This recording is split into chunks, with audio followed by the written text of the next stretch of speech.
Hello, everybody. I Hello. think we're live and working right now. Yeah, I hear things. I hope everybody hears things. Welcome to the we did it. We did it. The final Talking Death for Game of Thrones.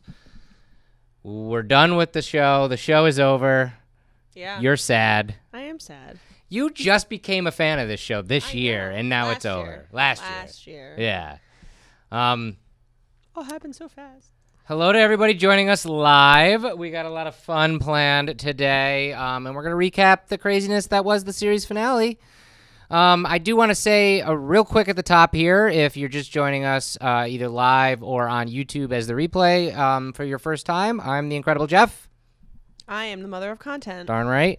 And we are sad that it's the end of Game of Thrones, but we really enjoy doing this over here on Twitch, and we're going to keep doing this show. I do want to say the next 2 weeks, we won't do this show. Next week is a holiday on a Monday, and then the week after that, a couple of us are going to be out of the office. But following that, we want to keep doing Talking Death, but we want to kind of open it up to everything because there's so many amazing movies and television shows that either there was a death that meant the most to you and it made that character amazing, right, or it made you stop watching the show or movie altogether. And yeah. I feel like we should really dive into a lot of those. Heck, so yes. If you guys want, follow at Fueled by Deathcast. Follow Fueled by Deathcast across all social media, Twitter, Instagram, Facebook, wherever you want to follow us. And at Fueled by Deathcast is where you're going to want to hit us up. Hit us up with your favorite death scenes, your least favorite death scenes, your most hated death scenes. Your favorite, yeah. Yeah. So we'll have some fun doing that. And I'm hoping Twitch has been a little twitchy today, so I'm hoping that nothing is bad on your end. It's a little glitchy on our end, but I think we're doing all right. So let's just get right into it. First up, we always start these shows with the death list. Yep. There's literally one death. Besides the Lannister soldier. Do we have to? No. Do we have to talk about the Lannister soldiers? No, that's gonna come up anyway. Yeah, the main death, and that's how we'll jump into this today. Excuse me, is obviously Dany. Dany died. Right. Spoiler alert! If you guys did not watch it, I don't know why you're watching this recap. We don't feel bad. But what an end to the character, and I want to just start right away. Do you think it was deserved? Do you think it was a good ending for her? I think so. Yeah. Yeah, I was kind of hoping we'd see the stabbing a little more. Because it was like we heard the sound effect, and then we saw her reaction. So obviously she was the one who was stabbed. Right. But I was expecting. So you're expecting her to stab him? No, but I was not expecting that. But it was like the sound effects made it be like, who just died? And then you saw her bleeding out of her mouth. But I was expecting it to be a little more dramatic. I have to say that them meeting in the throne room, with the ash and the snow and all that stuff. Again, Basically the vision too. This is the high fantasy that we are fans of this show for, right? I mean, love it or hate it, we're getting some of the best fantasy ever created on television or in movies. And I do want to actually, before we jump into this, I do want to say something that's been on my chest these last couple weeks that really bothers me. It's okay to like something and it's okay to hate something, but we don't deserve to be in a culture that puts ownership over everything. Oh my God. It really makes me feel so sad hearing that there's been a petition out there now for fans to rewrite season 8 and all these other petitions that happen in pop culture.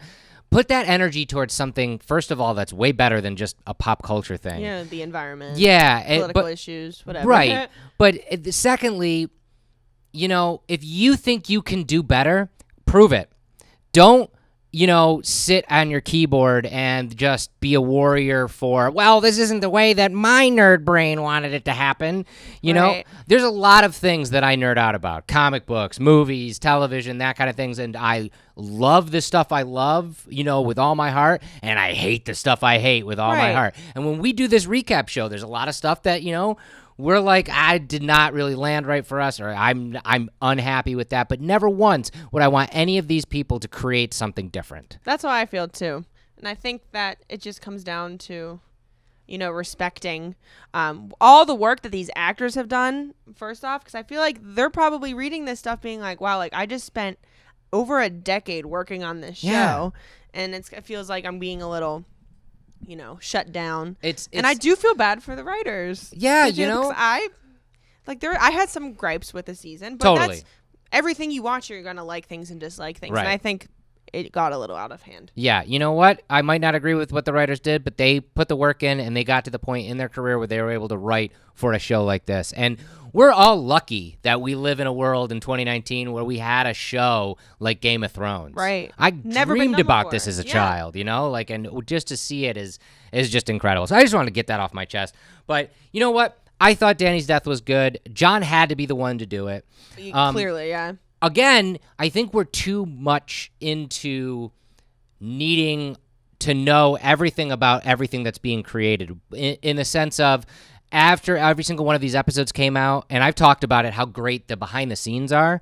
I now look at it as a whole and go, oh, I wish I hadn't seen that. Like, both the writers were asked so much, well, why did Aria kill the Night King? And they kept saying the answer, well, it seemed like, we were always building towards Jon doing it, but it just didn't seem like it fit at that moment.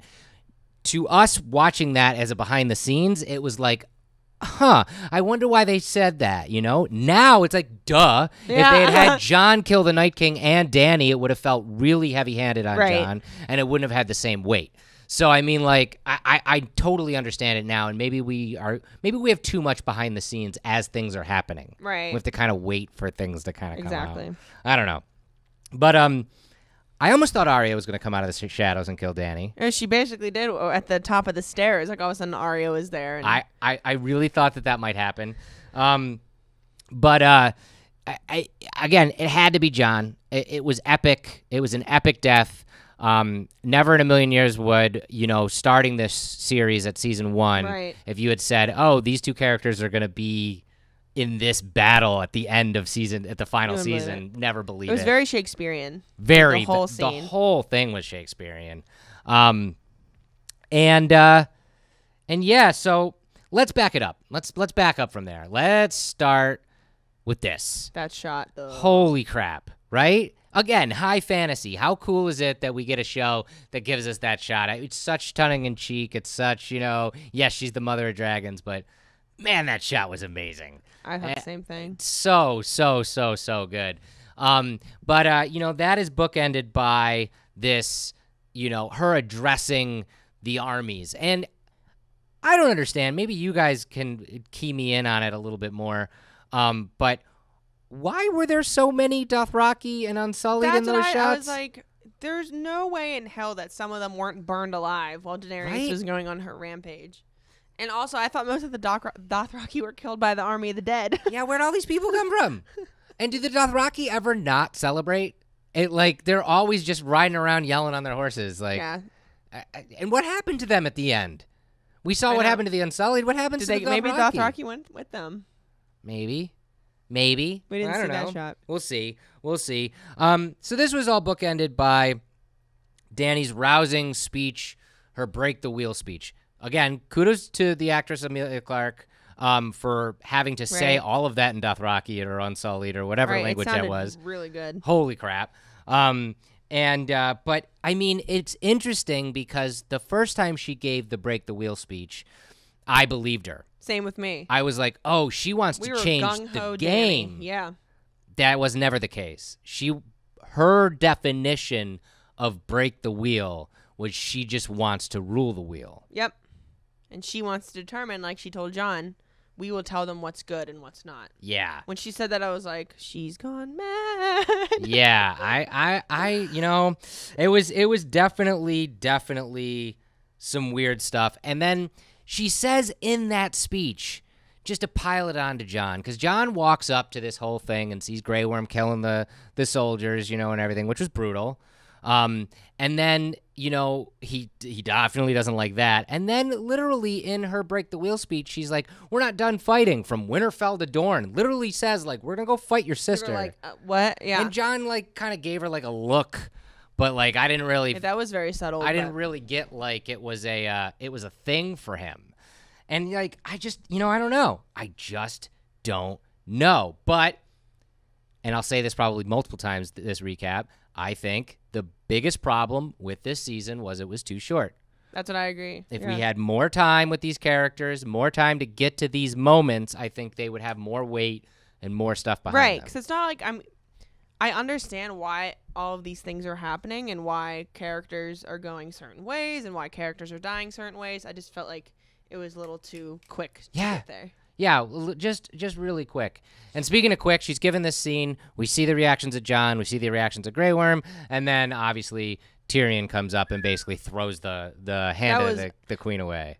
Legendary. That was Very great. legendary. I like you in this. destroyed a kingdom, or Yeah. you slaughtered a city. And slaughtered a city. I like when Tyrion and Jon were talking, which we'll get to in a second. When he was like, and it took you to today to not follow her anymore, and he's like, yeah, it took me to today.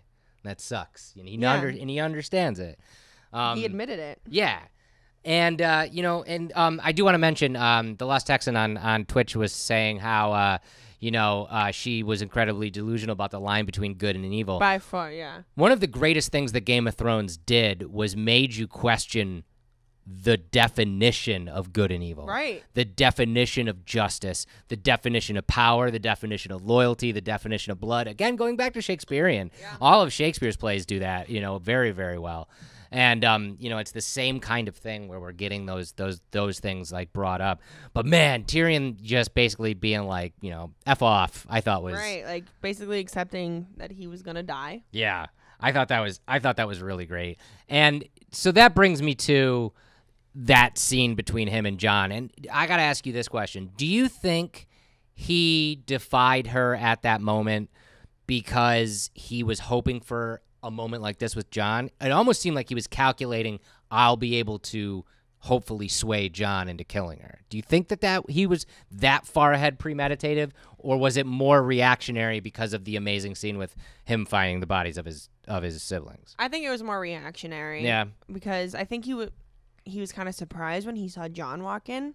Maybe he was anticipating that Jon would maybe, try to rescue him, or maybe he was hopeful in some way. But I think that scene of Tyrion finding Jaime and Cersei was extremely powerful, by the way. Just seeing Peter Dinklage by himself, silent. Yeah. Finding them, stumbling upon them in the Red Keep. Yeah. Proving that they were dead, by the way, because some people actually thought they weren't dead. No, it was incredible that we got to see that. I thought it was incredible, too, that, we see the scene where all of the bricks are falling from the last episode, yet he was able to crawl through the hole, and it didn't seem like all the bricks had fallen everywhere. Right. Maybe they settled weird. Who knows? I thought the same thing. Even the dragon skull was still intact, which was odd to me. I felt like that's kind of like pretty fragile, but it was cool to see that. And what an epic shot! The cinematography of this season was bar none some of the best. Insane. And I hope that the cinematographers all win awards, and I hope Peter Dinklage wins awards too, God. because I mean his acting in this episode, I think his character shined the most.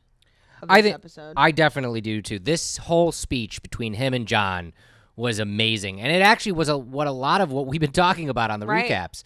Like really going through, like, okay, she's done all these bad things. Should we have known that she was going to do this next step of a bad thing, or should we have, should we have had more foresight against this? Is it okay? I love the line, and I think I wrote it down.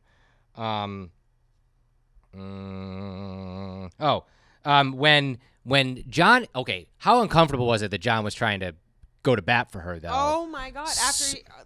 So uncomfortable. Oh man, so uncomfortable. But when basically he looks to Tyrion and he's just like, she's not her father and you're not Tywin either. And Tyrion's like, Tywin, my dad was a terrible, evil person.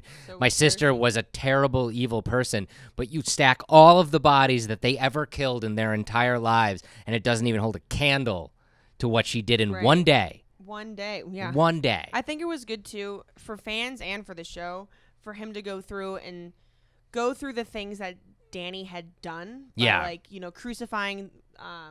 the slavers, the slavers, and just going through that, and again defining what was good and evil. Like, and Tyrion said this, he's like, we believed that was good, we were setting slaves free, and then every time they cheered her, every time they cheered her. Yeah, and I think that so a lot of people going into this episode were like, "Oh, we had no idea she was going to be the Mad Queen." Right. And Tyrion literally put it all on the table. Right. And was like, "No, we were all kind of, disenchanted." Yeah, and he also summed it up great with the line where he said, she wants to build a better world for everyone, and if you truly believe that, wouldn't you kill anyone that stood in your way towards paradise?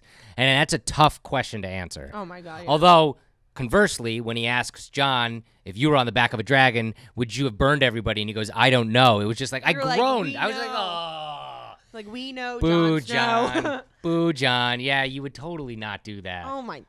But everything was piling up for Jon, even when he saw Aria in that short scene where she's just like, I know what a killer looks like. Right. That's one right there, and she knows that you're going to be a threat forever. Yeah. And Sansa's going to be a threat forever because Sansa's not going to bend the knee to this girl. Right. And I think Jon was in just such denial until he had his conversation with Aria, had his conversation with Tyrion. I think he knew in the back of his head, like, yeah, I'm like, my sister is going to be a threat. I'm going to be a threat. What she just did was terrible, and I'm trying to defend it. Yeah. And I think, you know nothing. Jon Snow kind of. Jon Snow still knows nothing, although he knew enough to kill her. Thank God. And man, let's talk about that. So, the death scene obviously was what this entire episode was centered around. And when he kind of strolls into there, that is, like you brought it up, the end of episode 2. We talked about it last, or season 10, season 2, episode 10. We talked about this on the last recap too, when her dragons are stolen. She has the visions at Karth. That vision of her in the throne room with ash and snow all over the place, and she goes to touch the throne and is hearkened away by the screams of a baby, and she goes into the next room and meets Khal and her unborn child. Yeah. That came true. And I'm so impressed that season 2, they literally telegraphed Dany's death to us in season 2 because she went to touch the throne. The very next scene, she's dead. And then she joins Khal and her baby. Damn, I didn't even catch on to that. Yeah, That's So sneaky. they literally were like, "Yep, this is how she dies." Yeah. And told That's told what I us love that. about this show. All the way in season 2. Very, very cool. But some of the shots were just epic. This shot right here of Jon holding her, with the knife in her chest and the throne against the sky behind him. Again, the best fantasy. We deserve shots like this. You brought it up earlier. Did you think it was okay that she was bleeding out of the mouth and nose? That kind of took me out of it. Like, she just got stabbed in the chest. Like, why is she like? I don't know. I thought it was a little weird, but I was like, she has to be choking. Wherever he stabbed her has to be like getting into her esophagus, I guess. Maybe. But the thing that annoyed me about that is, like, if you're going to start bleeding from your mouth and nose, you're going to start bleeding from your mouth and nose. Right, not just a little, yeah. Tickles, and then she died. Yeah. I guess they're saying on Twitch, Ryan's saying he punctured a lung or the heart. That would make sense. But all right. Still took me out of it a little bit. But oh, man, talk about heartbreaking. Wasn't her dying. It was Drogon doing the Simba on Mufasa, you roll. gotta get up. Yeah, you gotta get up, and it's just like, oh, that was heartbreaking.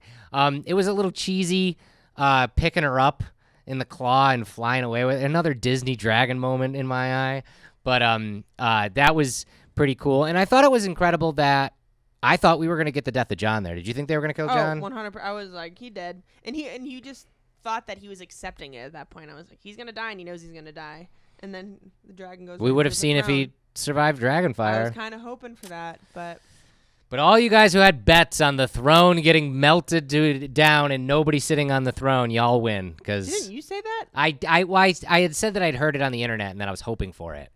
So I don't know. Like I think just that scene, this is Fire and Ice right there. It's snow. Yeah. It's literally snowing, and there's a molten hole where the throne used to be.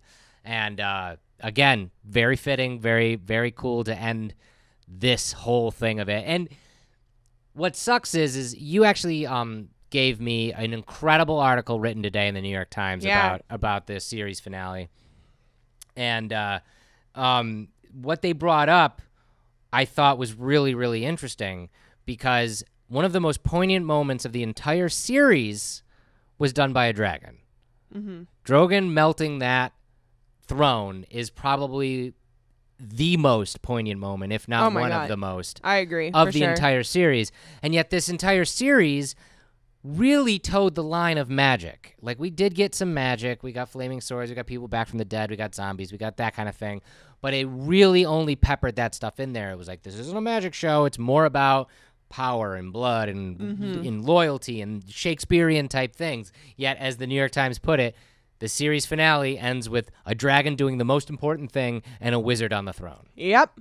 Yeah, and we'll get there. We'll get there. I thought it was pretty metaphorical, though. Like, she wanted to melt or break the wheel, and her dragon literally destroyed the wheel. Destroyed the wheel. The metaphor that is the throne. I do want to mention, I've been noticing some of the comments here on Twitch. There is an argument going on now if it was ash or if it was snow. I thought it was Watching ash, the episode, I thought, oh, okay, they're not going to get snow because winter isn't coming anymore because they defeated the Ice King. That's what I figured, maybe. Like, that was the deal. But my interpretation of last night's episode is the beginning of the entire episode, it's all ash. It's all gray. But then once Dany dies, from that point on, it's not gray anymore and it's white. So I think winter has came because winter was still coming into Winterfell at that point. And maybe they just have that weird, like, seasonal shift where every 6 years there's winter and 6 years there's summer, or however it works. But I feel like, I feel like it was a mixture of ash and snow and just, death of everything, kind of falling down. Ness Robertson on Twitch, great observation there. The throne was originally forged by a dragon. Yeah. So now to be That's destroyed, a great observation. Now to be destroyed by a dragon is that full circle kind of thing, which is really rad. I did say I didn't like this, but I didn't like her getting picked up in the claw, all Disney-like, and flown away. But again, a shot like this with the flaming throne and a dragon flying into the distance. Psh, with Dany, God, I playing Dungeons and Dragons as a kid, in a basement and just wishing I could see stuff like this in reality. It's like, this is the closest you'll ever get. Right. I gotta say, even for the characters, though, it seems so surreal. All of these events that are happening in these last few episodes, we haven't gotten that much surreal stuff. Right. Every now and again, Jon would see something, or Tyrion would be a part of something, or Aria would be a part of something that was really surreal, but it's like they experienced it in their journey. Right. All these characters experienced all of these things, and it almost feels like, is this really even happening? I know. Like, it's just, it was pretty crazy. I don't know. Also on Twitch, great comment. I actually said that out loud while watching it. He took his ball and went home. As soon as he picked up Dany, I was like, he's taking his ball and he's out of here. I totally said that. Good job, Captain Gensley. So, final thoughts, epic moments of this episode. The council. When Grey Worm trots out Tyrion to the council of all the heads of houses who are still around, who are basically all of our favorite characters at this point, because they're all the characters. They're all the characters that are still around. I don't know if you felt like this, but it felt like a Marvel movie moment to me, where Marvel gets you in that real high stakes, like, there's a bunch of action and there's, death and the bad guys versus the good guys, but then they'll pepper in some jokes and they'll, it'll be make it a little lighthearted so you kind of laugh in the face of tragedy. And that's what this felt like. It almost felt out of place to me, a little bit. I agree. I could totally see that. Like, again, if Peter Dinklage as Tyrion is not your favorite character, I'm very curious. Throw your favorite character from the entirety of the series in the comments, because I'm very curious to hear it. But I've said it since about season 2 or 3 that my favorite's been Tyrion. It's flip-flop between him and Aria sometimes, because we did get that whole season with Aria as a faceless man. So, like, there was so much of her to really, sink your teeth into. But Tyrion has been such a constant character and such an amazing arc. Oh my, incredible. From just drinking and screwing women in season 1, and that was basically his one note. Yeah. That was it. That's how we met him. That's the first time we met him. And now to where he is, giving this speech to pick the new king, Right. in chains next to Grey Worm. It's just incredible. Who's yours? Is he your favorite or? I don't know. I'm all about the women of Game of Thrones. It flip-flops between Brienne, Aria, and Sansa. But, like, later Sansa, not early Sansa. I didn't like her very much at first. But I think my ultimate favorite is probably Aria. Yeah. But Tyrion has always been one of my favorites. God. He's always consistently up there. He's so good. And again, as much as I was a little jostled by the levity of this scene of all the people picking this king, and I thought the strength of it was definitely Tyrion addressing everyone. Yeah. And like when Grey Worm barked at him, like, everybody's heard enough out of you, and he's just like, you're right. Right. Like, I've definitely talked a lot and hasn't done anything, so I'm gonna continue to do it. Right. You He's know? like, I don't give a shit at this point. And so we got votes for Tormund, Arya, Sam, Brienne. It's a great thing about this show too is we all have our favorite characters because we were able to dive so deeply deep into them. into a lot of these characters, which was really great. A couple stray observations about this though. First up, it was cool to see the Stark kids sitting together. Yeah. That was seats of power, basically. that was epic, especially from So where much they started. Yeah. But can we talk about how great Sansa's wardrobe was this season? Yes. Like rivaled Cersei. Oh I my think. God, And she incredible. modeled it after Cersei because she's can kind of tell, got you like can that tell. little thing going. And her hair, goals. Yeah. Love her hair. Yeah. totally. Great comment live on Twitch right now, Flanagan, and you said it's weird looking at Tyrion because before his beard because Oh it's my like God. season 1 Riker from the Next Generation. It's so true. If you see Commander Riker in the first couple seasons of Next Generation of Star Trek, he doesn't have the beard, and you're like, who is this guy? Right. It's He like, looks that's so different. so Like, I freaking know weird. like all the characters look different, but I think Peter Dinklage wins. Yeah. He had like blonde highlighted hair in the first step too. Oh man. And I'm so glad they didn't go the book route and like shave off his nose and like because like Right. when he got hurt in the books, like his face looks looked- terrible, and I'm glad they didn't because it just would have been a nightmare to have Right. to do all that, and he wouldn't have been able to emote as much either. How about this guy, Oh my God. Mir Toey here, I was like, where the hell have you been? Mr. I've been in jail for 5 seasons, like Oh my God. again, this was a very Marvel moment. Where he stands up and basically throws his hat in the ring to be king. Like, I love Please sit Sansa down. just like, sit the fuck down, dude. I just Like, love how she throws, Uncle, sit down. sit down. And everybody's just like, no. Even John Aaron, breastfeeder to 12 there is Oh my like, this God. guy is bad Get him news. out. Yeah, get him out. Oh, man, it was just like the worst. And then, I'll tell you this made me groan the biggest. Was Sam inventing democracy? I'm watching the episode and I I'm was like, cracking up though. oh no, are we getting I really thought like that was gonna be it, like, and everybody was gonna be like, you know what, you're right, democracy, like let's that would all have been like, so cheesy. oh, But I was cracking up and they were all like, that's dumb. oh my God. Samwell. Oh, Samwell. I love him. I mean, the reason why I didn't like it a lot, even wasn't just because it was democracy, but because I've grown to really respect Sam as a character on the show. Yeah. And he has a lot of good things to offer, and I just thought that sucked. That was so funny. That was just bad. That was definitely a Marvel moment for Thrones. But obviously, the big moment from all of this is the one that, I don't know, I'm the most mad about. I knew you were going to be mad about this. So you had this shit spoiled for you. Yes. Okay. So, preface all of this. I read the leaks, quote unquote, that came out a few weeks ago because I honestly was like, this is some internet troll claiming that they have leaks and it's not going to be true. And I read this and I was like, this isn't going to happen. No. And then 5th episode, it all happened. And I was like, oh no, Jeff is going to be so mad if the season finale ends like this spoiler said. It said that Bran was going to be king. And I was like, that's not going to happen. Look, I get it.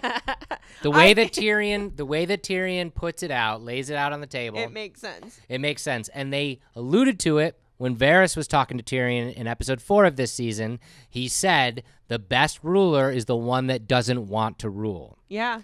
And That's a good when point. and when Tyrion was talking to Bran at the Battle of Winterfell, he was like, well, what do you want? And Bran said, I don't want anything anymore. I don't want. Yeah. You know, so he put those two together. But I think this is the biggest argument for why this season and last season should have been the full 10 episodes. That's I 100%. Because they rushed getting to this point, and what the F? He's been gone this whole season, but I guess I wanted to ask you this. Is this why the Night King was going to kill Bran? Or is this why he was going after Bran? Did the Night King know? I don't know. That line, the line that Bran says, "Why do you think I came all this way?" I wanted to throw the remote through my television. As soon as he said that, I was like, "Oh no." Because Jeff. because for real, like, what do you mean? Why do you think you came all this way? We were told, we were beat over the head for 3 seasons about how important the three-eyed raven is. How magical, mystical, how important this being is to the embodiment of humanity itself, to man. Right. And yet that doesn't matter anymore. When Bran was offered to rule Winterfell, he said, "I can't rule anything anymore. I'm the three-eyed raven." That's exactly where 10 episodes could have come in handy. Why did we spend so much time with this character just to have it come here? And is Bran a terrible human being? Because if he goes, "Well, why do you think I came all this way?" Well, wait a minute. Did you know that it was going to end this way? And if you did, so you still let Dany kill millions of people? Right. A lot of answers there. I could go on and on and on, but it just makes me sad that Bran is the one that is awarded this when he's already something. He's already the three-eyed raven. Right. We never got to see that come to fruition. No, that's something that another episode or two would have been greatly benefited for. Because like you said, when Tyrion explained it, I was like, this does make sense to give someone like Bran the throne. But there's literally no context behind it besides what Tyrion said. Yeah. Yeah. Oh, yeah. And Bran the Broken. Great name. Oh, I thought that was dumb. Great name. Yeah. F all of that. I just think it's a slap in our face. I think he's an underused character. I think they had a lot of plans for him that just never made anything out of it. And then they're like, okay, this will make sense. The other part of this scene that gets me is this. And I love Bran's face right there. He's like, because Sansa's like, "Nah, we're not going to bend the knee. North is mine." To which, you know, when this went down, I wish they would have shown reaction scenes of all the other heads of houses there.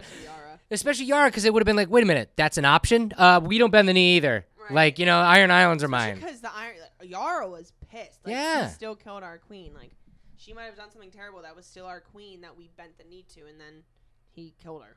I don't understand it.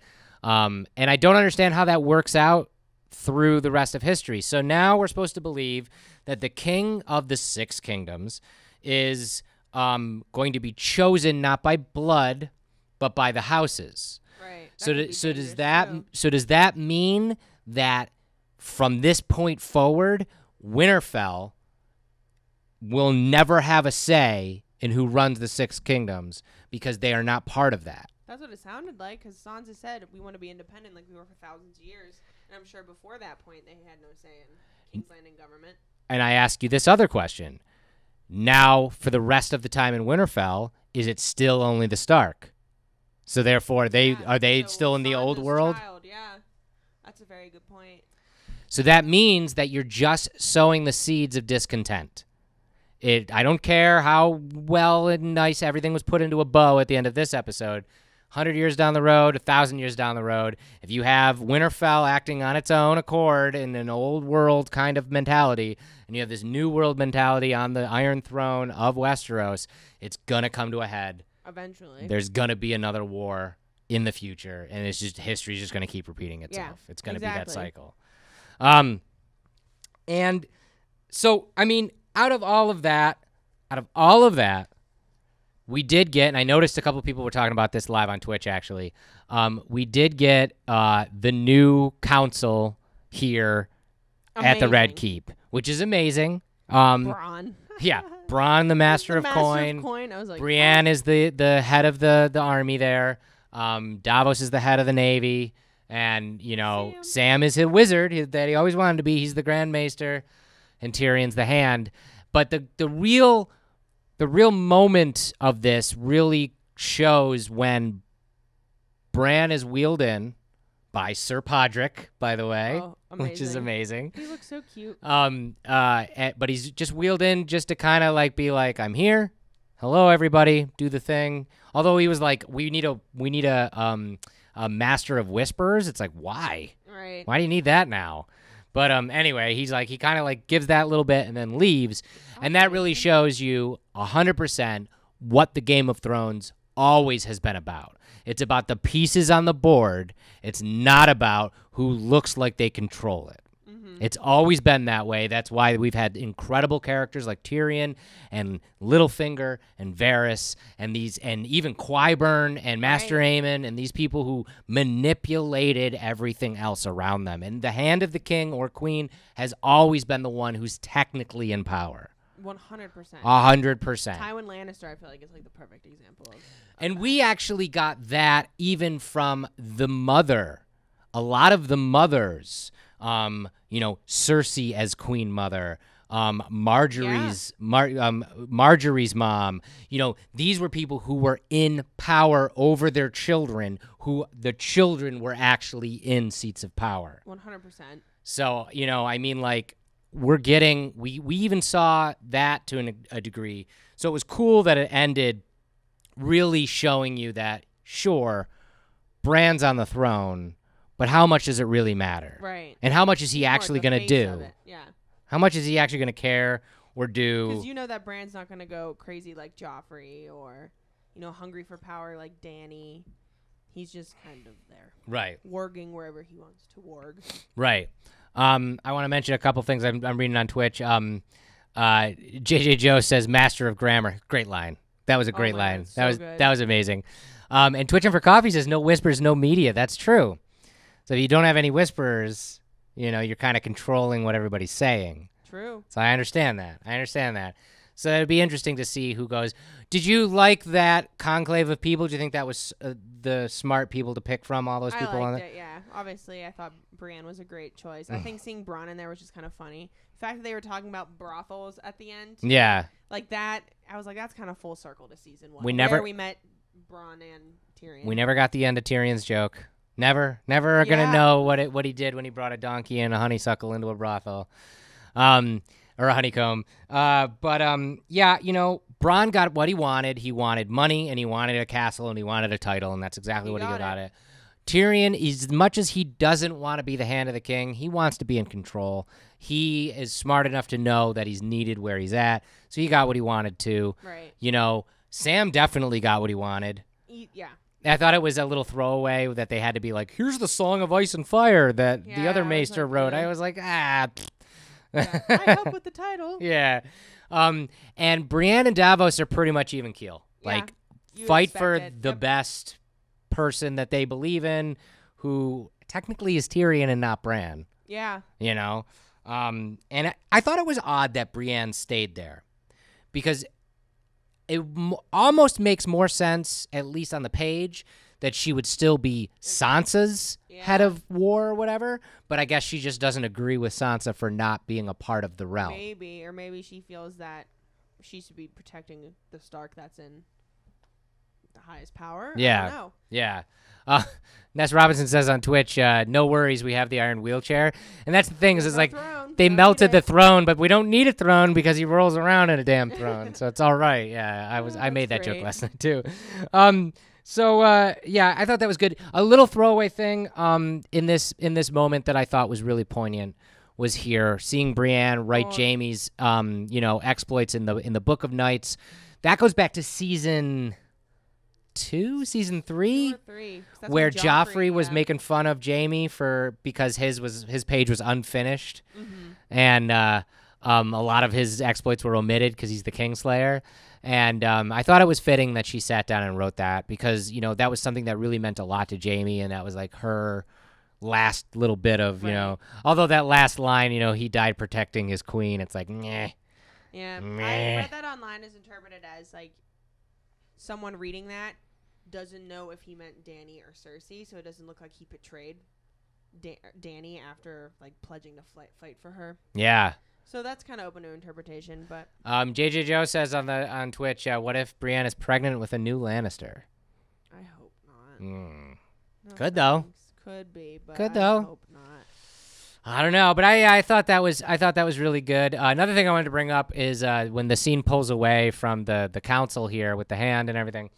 How much of a time jump do we have at this point? Right. Because how the hell did they clean up everything so nice? I know, it looks beautiful. Yeah, like everything was in shambles the last we saw of it. I just thought that was a little odd, right? I don't know. So last few things. Why is there still a Night's Watch? Why did they send Jon to the Night's Watch? I love how their defense of that was like, there always needs to be a place for criminals and whatever. And I'm like, what are they going to do? How about rebuild the world? Right. Why not That's make the all thing. the... What are they going to do in the Night's Watch? Yeah, maybe make the criminals, like, rebuild all the stuff that's been destroyed by all the wars. Right. Why send them to the wall for nothing? Especially because you obviously have no White Walker threats. The Wildlings are now allies. Hey, what's it for? I didn't understand that at all. But we got to see Tormund. We did get to see Tormund. So I'm guessing that it was only a couple weeks. That's what I'm guessing from the time frame, because the last we saw, Tormund was like, I'm going to take the Wildlings and I'm going back north. And Jon was like, take my dog because, Ghost would be better up north. And now when he returns, Tormund's still there. So I'm thinking it's only like a week or two since he saw him, since he left, because I think like he was probably like, they weren't on a timetable. They were probably like, okay, all the Wildlings rest up. They just got through the Battle of Winterfell. Everybody, lick your wounds. Let's get a bunch of supplies and provisions, and then we'll, hit the road kind of thing. So I think, we definitely did get a little bit of a time jump there. But it was a nice scene where we got, and I think I've got it right here. Yeah, where we got this goodbye of all the Stark kids. The last time that they'll ever be together. And we got to see it. Incredible. Seeing Aria cry too was so powerful. Yeah, go Maisie Wilson or Williams, Maisie Williams. They all did a really great job, except for Bran. Screw Bran. He's the king. But yeah, that was really cool to just see them kind of like all go off on their own. And I've seen it mentioned a couple times. Finally, Ghost gets his pets. And God. Do you think this was added later, or do you think that this was always happening and that's why they didn't do it? It'd be a lot of work for them to add that in. I feel like it was probably always in there. I'd hope so. It still makes me mad it didn't happen to begin with. Right, because of CGI. Yeah, and I mean, like, at the end of the day, it doesn't really look that great. But it makes us feel good as viewers and fans of this, that he actually interacts with the dog that has saved his life on multiple occasions. Exactly. Thanks for that. Flanagan on Twitch, no moment of silence for Robb or Rickon. They're the dumbest Starks. They deserve to die. End of story. Yeah. No. Zigzag, yo. Just zigzag. That's all you had to do, Rickon. You dummy. Little boy. You dummy. What did you think of Arya's ending? I thought Arya's ending was pretty good. Oh, before we get there, this scene, them walking away into the Wildlings. What do you think? What do you interpret of this? I thought he was just taking them home. So you think he's going to return to the Night's Watch? Do you think he's going to be Lord Commander of the Night's Watch? I think so. Huh. It seemed like it, even when he first got there, it seemed like he already kind of assumed his old role. A little bit. Honestly, my thought was he told Tormund that he just wanted to go north with them. He fell in love with the Wildlings when he went and met Ygritte and, with Mance Rayder and all that stuff. And I really interpreted it as he was leading the Wildlings back to their lands, and he's going to be literally the new Mance Rayder. He's going to be the leader. Yeah. I mean, I don't know. There's no reason for him to stay at the Night's Watch. No. He doesn't know anybody there other than to train the criminals that are there. But why is that Why are they training? Why is that his lease in life? All he ever felt like was an outsider, and it's fitting, at least in my mind, it's fitting that a character like Jon Snow retains that outsiderness and goes north, goes way north. Even though, obviously, he was forced to go there, he felt comfort seeing Tormund and being back there, and I like seeing that full circle ending with him too, because that's all he ever wanted in the beginning of the show, was to join the Night's Watch. Yeah, I super agree with that. Oh, that's that one again. So you were bringing up Aria. Is she a pirate now? I don't think a pirate is it Aria? Oh my god. Aria, right, everybody? That's why you watch this show, for my awesome puns. No, I think she's just going straight like explorer. Aria the Exploria. No. Yay! Yay! Yeah, you know, I think it's cool that she's kind of like going west. She's like, the map ends. What's there? Right, and I also think after everything that this girl has seen and been through, she's like, F this. I don't even want to be remotely close to where any drama can happen. Right. That poor girl is traumatized. Yeah. Oh yeah. Oh yeah. She's super traumatized. But it was cool seeing, like I said, it was cool seeing her sail off. She looks badass in her pirate uniform there. But in one of those moments where I'm watching a show and going, wait a minute, how'd they do that? The ship. Yeah. Winterfell's never had ships, to my knowledge, because they're an inland area. Yeah. And this is clearly she's sailing under a Winterfell ship. So that means that she's the captain of that ship. Yep. And when did they have time to build this ship? Like, where did that come from? Maybe they just took one of the Iron Fleet ships and reconstructed it a little bit. I mean, maybe, but like, I don't know. It was a little weird to me to see that. And then the other moment of awesomeness was obviously seeing Sansa on the throne. I'm sure you were screaming. I was so happy. I said this at lunch today that I could listen to Northerners chant Queen of the North all damn day. It was great. It was pretty great. I worry that she's going to be a problem, though, for the realm in the future. I worry that the wildlings could turn back into wildlings, in hundreds of years and be a problem again. Maybe. We're very, very worried about the Unsullied. I am too. Because they're unchecked now. That and was brushed under the rug a little. They're like, oh, we're going to go to Narth. It's like, okay, cool, but you guys are just a killing machine. Literally. Like, ruled by a guy who all he wants to do is kill things now. Yep. So where does that even come? I was honestly shocked that they kept, and this was a big criticism I saw online, that they kept Jon prisoner as long as they did. Especially when they slit the throats of all of those. Yes, I thought that we would get a scene of Grey Worm finding Jon and Dany, or some kind of reaction to when they found out that Jon had killed Dany. Yeah. We got no reaction to that, and I was like, I am shocked that Grey Worm didn't kill him. Yeah, me too. I'm surprised. Which also would have been a fitting ending for Jon. And also, how does that conversation happen? Did Jon turn himself in? Yeah, did he turn himself in? She disappeared. He could have totally been like, I don't know what happened. She got on Drogon. She got on Drogon and left. Yeah, like nobody had to know, dude. But I don't know. And I thought it was a little telling that we checked in with a lot of what was happening. We did see Jon Arryn again, so he's still out there. We saw the kid from Dorne, who was sitting there, but he didn't really say much. So, like, what's happening in Dorne? What's happening in Braavos? What's happening with the Iron Bank? Are these, did they all get affected by this at all? I was just kind of curious. There were a lot of questions left. I'll tell you this, though. I think one of my favorite things about the ending, outside of the Rambo moment, I did not like the Rambo moment. And by Rambo moment, I mean the gearing up for nothing, where they all put their swords on and they all put their armor on, and everybody got like their suits on and like walked. It was Sansa walking and Aria walking and Jon walking and not Bran walking, because that motherfucker doesn't walk. But yeah, and Hot Pie. How happened to Hot Pie? Maybe he's on the ship with Aria. Maybe. Are all the people on the ship with Aria, are they all Starks? Are they all from Winterfell? Is it a totally new crew? It would have been nice to know. A bunch of other people who were like, F this, I'm out. But I did. I think my final thought on the season, or on this episode that I really liked, was that it seems like every corner of the world now is going to have a Stark. Yeah. Jon's in the far north. Sansa's in Winterfell.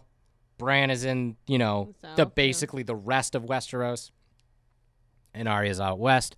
And I feel like that's going to perpetuate the story. One of the coolest lines of the entire episode, which I think is indicative of the entire series, is the power of stories. Yeah. And that little speech that was given, and how they're more powerful than anything. Right. And I think having all the kids in different areas, that perpetuates this incredible story that everybody just lived through, you know? And like, so at least for the next couple generations, everybody will know, oh my God, Right. what happened, you know? Like when we were introduced to this series, it was the same thing, but it was the stories of the Mad King. Yep. You know, and the dragons of old and all of that kind of stuff. And so, like, we were inundated with a lot of that because people were still telling those stories because some people were still alive that had even seen them. And now, you know, it's full circle again, you know, all that again. I said it before. I'll say it again. I can't wait for like a year or two from now when I've digested this long enough and I want to sit down and I watch it all from episode 1 all the way to the episode 73. I was thinking about that this morning, too. Because I think, in retrospect, a lot of what we have been talking about on these recaps that we like or that we hate is in the moment. It's in the moment of not only watching the episode live as it premieres and then digesting it, but also dealing with the last year and a half of waiting for these episodes and everything that we thought could happen and some of those things happening and not. So it's that weird dichotomy in our minds that is born from that. Right. And I think that being able to digest it differently, going back and seeing it all as it was supposed to be seen again, I think I might have a lot different opinions. And I think rewatching it at a time when not everyone is watching it at the same time every week, too. Because I think when you scroll through social media and you're reading negative comments, or you're reading reactions, it starts to affect how you view it too. So I think going in with like a fresh perspective that is purely your own in a few years is going to be great, and I want to do it too. And it'll hold up. It's one of the greatest series ever put to film for television. And I'm sure even with technology and CG and everything, you know, constantly getting better, I bet you even 5 to 10 years down the road, you'll be able to put this on and it'll still look great. And the acting definitely will still be great. Phenomenal. And I'm excited to see where some of these people go. Like I was saying at lunch today, I really can't wait to see the next thing that Peter Dinklage sinks his teeth into. Now, he's been getting a lot of work in movies, you know, which is awesome. But I think now that we've seen him... major role in a series. Now that we've seen him carry a series like this with a role like that, like I want something else. I don't know what. I don't know what it would be. I don't care what it is, but I just want to see him do that. Oh my God. He was, I think, out of all of the actor portrayals, his was the most powerful by far. And that's a high, like we talk about Maisie Williams being amazing. All of these actors, no one was bad on this show. So that's like... And I mean, it's not a knock against the other actors at all. And I mean, you know, this show not only broke actors like Maisie and Sophie and, you know, a lot of the kids, like, and made these people into incredible stars, but some of the names that grace this show is just incredible. Charles Dance, Lena Headey, Max von Sydow, like these names like reverberate in the halls of Hollywood, and like they all were part of this as well. It's incredible. It's absolutely incredible. And I'm glad that we all got to experience it. I am too. Next week is on HBO, so don't cancel your HBO subscription yet. Next week is a 2-hour documentary called The Last Watch, and it is all about all of the cast and crew basically talking about working on the show the last 10 years. A lot of behind-the-scenes stuff. I'm sure it'll be excellent to watch. I'm very excited for that. Very, very excited to watch that. And it'll kind of be like all of us will be able to say goodbye at once. Yep. Which will be nice. And I did mention this earlier. I'm going to mention it again. I really like doing these Talking Deaths. Me too. It's fun. We are going to keep these going, just not obviously on Game of Thrones. So our idea is that death is inevitable, and it's also in everything. And a lot of our favorite television and movies are permeated with death. Either characters die that were incredible, that we loved because we hated that character, or, you know, it gave so much weight to what we were watching that it was an incredible death scene, or characters die and we stopped watching the TV show altogether, or the movie we hate because they killed this character or whatever, you know? So I want to start diving into stuff. We've got some in our list already, but I want you guys to help us too. So if you're watching this live or in a replay, all you got to do is hit us up at Fueled by Deathcast. That's on Instagram, Twitter, or Facebook at Fueled by Deathcast, and just let us know. Let us know your favorite death in a TV or movie, or your least favorite, or the one that makes you just want to throw your remote through the television, or the one that makes you cry and like you, even though it sucks, you rewatch over and over again because it's such a poignant death, you know. Let's talk about. We're going to start talking about those. We're off. We're going to be off the next 2 weeks. Next week is Memorial Day on Monday. Then the following Monday, we're going to be out of the office. But after that, it looks like we're free and clear. So we'll be back in 2 weeks with this show, and we're going to start doing that. And then in July, we're going to recap Stranger Things season 3 because that's going to be a lot of fun. And what's going to be fun about that is that is a binge-worthy show, obviously, because it comes out all at once. We're going to do multiple Talking Death episodes. Maybe not one for every single episode, but I'm definitely going to break it up. Because there's going to be a lot to unpack, and I'm not going to do just a straight Talking Death of the season of Stranger Things. Yeah, it's way too much. It would be a 6-hour freaking episode. So thanks, guys. Thank you so much for going down on this journey with us on Game of Thrones. Woo! It's been a lot of fun. We're going to keep these going in the next couple weeks. And, hope you guys had a good time. Bye, everybody. Bye.